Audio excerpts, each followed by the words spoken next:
Dimanche 28 février 2021, mesdames et messieurs, bonjour, il est 6h30 sur RTI 1 et naturellement, c'est l'heure de vous informer. Les élections législatives du 6 mars prochain visent à renouveler les 255 sièges du Parlement. Plus de 1500 candidats en lice pour ce scrutin sont déjà en campagne depuis vendredi dernier. Ce dimanche marque donc le troisième jour de campagne pour les différents candidats qui iront à la chasse aux électeurs. Et depuis vendredi dernier, je vous le disais il y a quelques instants, la Côte d'Ivoire vit au rythme de la campagne électorale et c'est le moment idéal pour le Club des Amis de la Culture pour la paix et la réconciliation pour sensibiliser la jeunesse. À Bokanda, les jeunes ont été invités à tourner le dos à la violence et à préserver la paix sociale. Jean-Marc Adjadji. La caravane pour des législatives apaisées marque une escale à Bokanda, dans le Nzi. La localité a subi en octobre 2020 les manifestations liées à l'appel à la désobéissance. 4 mois plus tard, les jeunes se disent prêts à se détourner des actes de violence, surtout en période électorale. Le symbole de cette volonté, c'est l'engagement pris par ces deux jeunes, l'un autochtone et l'autre allochtone, prône l'unité et la fraternité à la grande satisfaction du représentant de Kwadio Konan-Bertin, ministre de la Réconciliation nationale. Élection Tunyaga, Tuegawa. Un message conçu pour tous les jeunes. Cette caravane est faite dans le sens d'aller à la paix et à la réconciliation. Le ministère de la Réconciliation sera toujours aux côtés de tous ceux qui s'engagent pour la paix. Au nom du préfet de département de Bokanda, le sous-préfet se réjouit de ce cadre de sensibilisation. Pour lui, cette rencontre vient appuyer leurs efforts quotidiens. Les populations de Bokanda vont entendre le message de la paix et de la réconciliation. Élection, ce n'est pas Nyaga, mais élection, c'est aller vers une compétition saine et libre, au sortir de laquelle nous allons aller au développement. Autour du sport, des arts et de la culture, le message de paix et de réconciliation est relayé efficacement. Voir des jeunes de toutes les ethnies, de tous les âges, s'amuser sur une pelouse, fraternellement, sans casser, sans brûler, sans s'affronter, sans voir le sang couler. C'est cette belle image que je voudrais garder de Bokanda. Que cet état d'esprit demeure en vous. Serge Koléa, ambassadeur de la paix, et son équipe seront sur le terrain jusqu'au 5 mars prochain. Et dans la commune d'Abobo, de l'eau potable coule désormais dans les robinets des populations du quartier Sagbé. Celles d'Akeikwa, un autre quartier, connaîtront le même sort dans exactement 6 mois. Les travaux d'alimentation en eau potable ont démarré vendredi et impacteront 7000 personnes. Le premier coup de pelle a été donné par le ministre de l'Hydraulique, le ministre Laurent Tchagba. On regarde ce reportage de Didier Nguessan. Abobo, Akeikwa. Ici, les maisons ont une particularité commune, des robinets sont installés à l'entrée, car l'eau d'une faible pression arrive difficilement dans les ménages. Les habitants ont recours au système D pour avoir le liquide précieux. Dans tout le quartier, les tuyaux qui sont là-bas sont privés. Un tuyau privé pour te brancher dessus, tu payes pas, on ne te donne pas moins que 100 000 francs. Tu te branches avant d'aller régler pour ceux-ci. On s'approvisionne dans les rivières d'à côté là. Voilà, on prend des motopompes et puis on va prendre de l'eau, tirer de l'eau et puis pour aller sur les chantiers. Déjà, ça élève même déjà les coûts des chantiers, ce qui fait des manques à gagner pour nous, entrepreneurs. Voilà, vraiment, je pense que ce projet est un projet qui est bienvenu. Ces difficultés prendront fin dans 6 mois. La durée de ce projet d'alimentation en eau potable, dont les travaux sont lancés par le ministre de l'Hydraulique, Laurent Tchagba. À Bobo Sagbé, l'eau potable est une réalité depuis quelques mois. La population et la municipalité sont reconnaissantes. Au nom de la chefferie de Sagbé, je vous dis merci. Merci pour le souci, pour votre souci permanent, pour le bien-être de la population. Cela est un ouf de soulagement pour nous et pour les résidents de ce grand quartier estimé à plus de 400 000 habitants. Ce jour est donc la fin du calvaire de ces mères, sœurs et filles qui sortaient de chez elles très tôt le matin, bidon sur la tête à la recherche de l'eau. L'on ne verra plus ces images déshonorantes ici à Sabri. Outre le renforcement en eau potable, l'acquisition des compteurs d'eau est facilitée par le gouvernement. Le coût global des travaux s'élève à 1,7 milliard de francs CFA. Nous avons en plus de cela vous offrir des branchements sociaux. Pour avoir un branchement, il faut payer 167 000 francs. Mais le président nous a dit de prendre en charge 157 000 francs. Et les populations vont prendre 10 000 francs pour avoir un compteur. À Tiesso, Ndotré, PK18, Marley, une vingtaine de quartiers à Bobo bénéficieront du projet de renforcement en eau potable. On parle maintenant de cet accord tripartite entre l'École nationale d'administration ENA, sa consoeur ENAP du Canada et l'ONU Femmes. L'accord vise à réduire les inégalités au sein des administrations publiques. Les trois entités s'engagent à promouvoir l'égalité des sexes, mais surtout à travailler à l'autonomisation de la femme. On retrouve encore une fois Didier Nguessan. C'est en janvier dernier qu'a pris forme le protocole d'accord signé entre l'École nationale d'administration ENA, l'École nationale d'administration publique du Québec et l'ONU Femmes. Ce protocole d'accord vise le renforcement des capacités de l'administration publique ivoirienne, la prise en compte du genre et l'organisation de formations conjointes. L'ENA affiche sa détermination. Cela consiste également à introduire des modules de formation au niveau de l'ENA et au niveau de la formation initiale et de la formation continue. Et comme nous habituons à cela, nous saluons à sa juste valeur la signature de ce partenariat. L'ENA est une administration modèle en cela, simplement parce que quand nous observons la composition du comité de direction, la parité est parfaite. S'inscrivant dans le nouvel agenda de développement à l'horizon 2030, la question de l'égalité d'accès et l'autonomisation de la femme occupe une place de choix dans les objectifs de développement durable.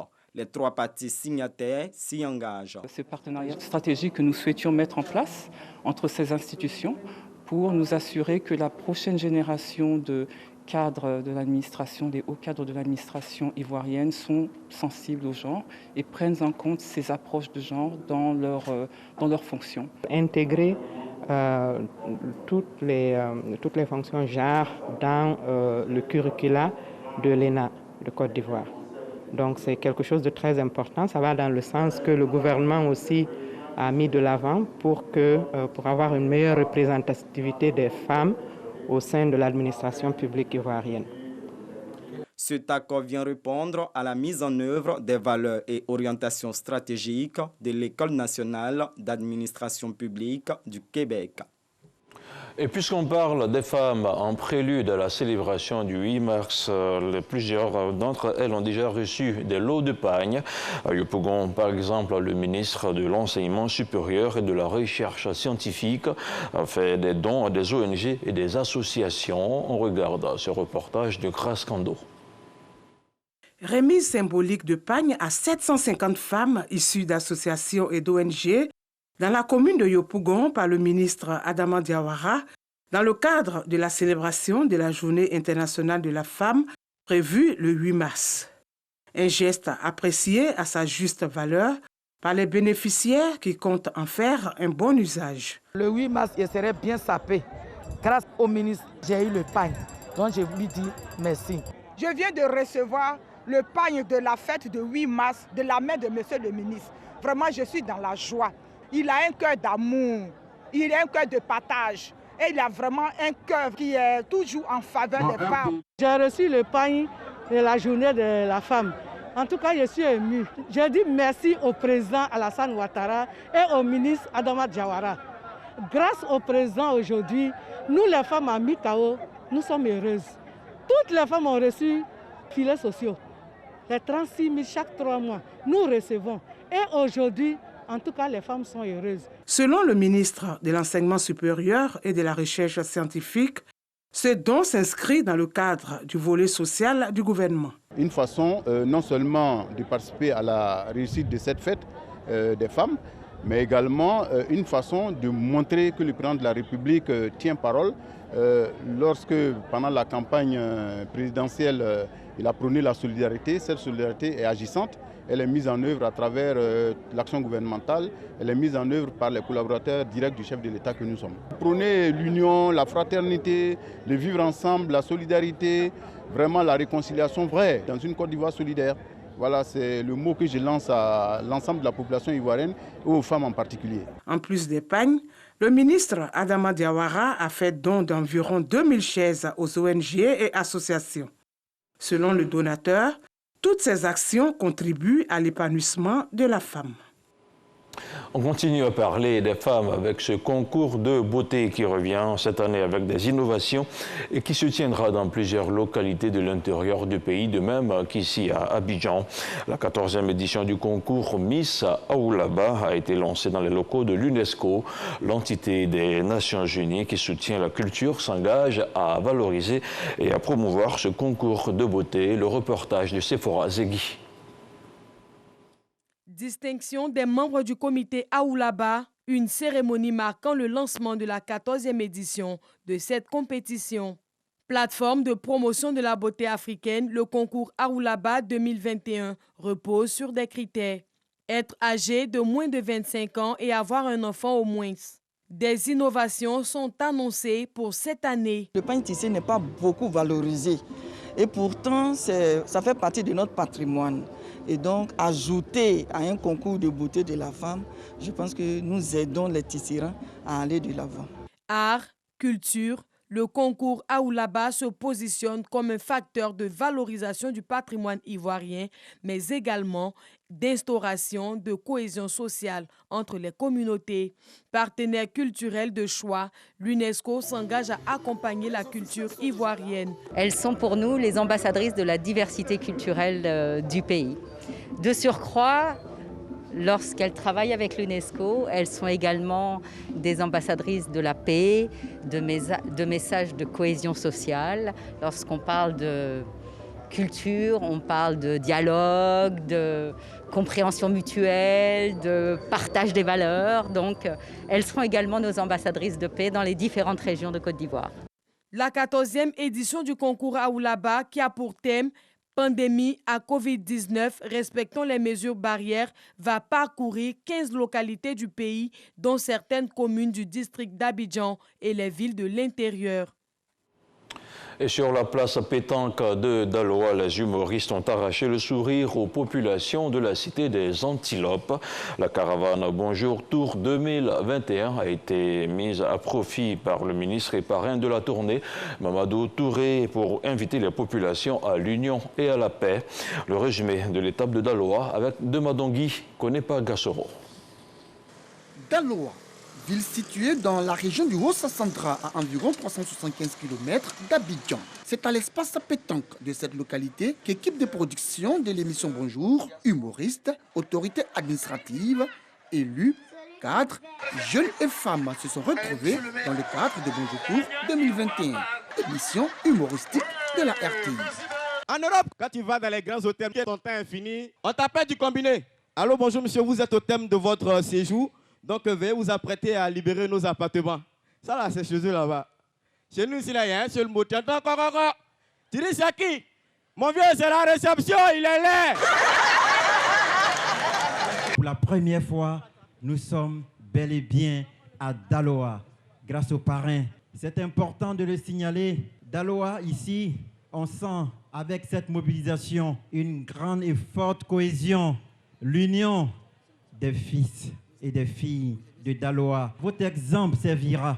Ce grand rendez-vous du rire de la RTI a mobilisé les différentes couches sociales de la cité des Antilopes. Tous saluent la présence de Bonjour à Daloa. Les voir en réalité, c'est pas la même joie que les voir à la télé. Donc je suis vraiment content.